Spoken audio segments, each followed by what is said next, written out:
Pass Tamil season 9.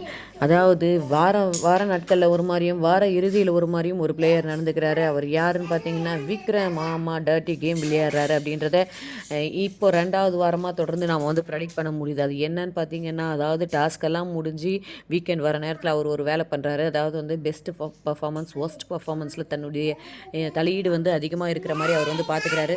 போன வாரமும் பார்த்தீங்கன்னா திவ்யா எங்கே பெஸ்ட் பர்ஃபார்மர் வாங்கிடுவாங்களோன்னு சொல்லிட்டு திவ்யாவை பற்றி தப்பாக பேச ஆரம்பித்தார் எல்லா ஹவுஸ்மேட்ஸ் கிட்டே. இந்த வாரமும் கரெக்டாக அதே பண்ணுறாரு. அவர் கனிக்கிட்ட போயிட்டு வாஷ் பண்ணுறாரு, சுபிக்ஷா கிட்ட, சபரி கிட்ட எல்லாருக்கிட்டையுமே வந்து பிரெயின் வாஷ் பண்ணுறாரு. ஏன்னா திவ்யா வீட்டு தலையாயிட்டா அவங்க வந்து கடைசி வாரங்களில் அவங்கள வெளியே அனுப்ப முடியாது தலையாகிட்ட அப்புறம் அப்படின்றது தான். ஏற்ற மாதிரி பாருடைய மேட்ரும் நேற்று நைட்டு வந்து மாட்டிக்கிச்சு.